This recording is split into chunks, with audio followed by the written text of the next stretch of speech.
Hello everyone, this is JMTL of T-Flare bringing you another battle. This was a specially requested narration battle from my opponent, redwindora. This will be our second battle today, so I guess you could kind of call it a rematch.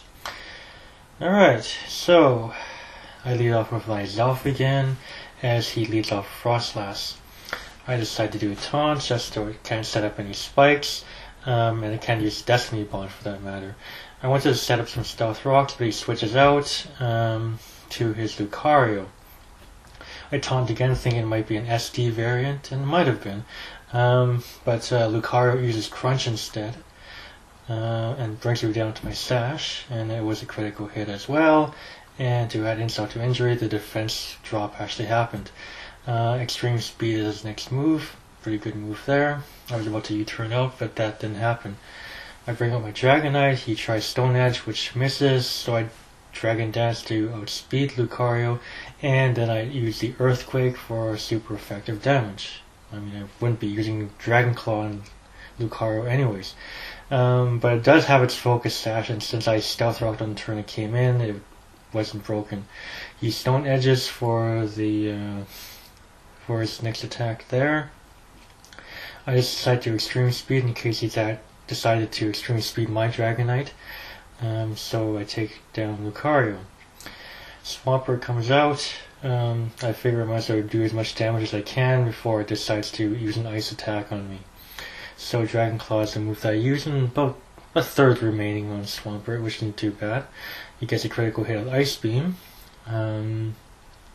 This looks like a Life Orb variant. And Swampert used the Earthquake here. I keep forgetting that Swampert actually has some decent speed. I always view it as a pretty slow Pokemon, but it has outsped my Scizor. Anyway, Scizor Swords Dances, and now uses Bullet Punch for not effective damage, but it's okay because I do get to KO that Swampert.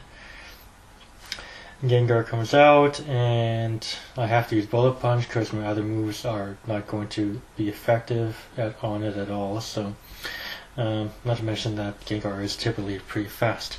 Togekiss comes out and takes 25% damage through the Stealth Rock, and I Bullet Punch the Togekiss, and it brings us down to the red. Togekiss uses Air Slash and faints off my Scizor. And here comes some leftovers recovery. Starmie comes out and it does the Thunderbolt and knocks down that Togekiss.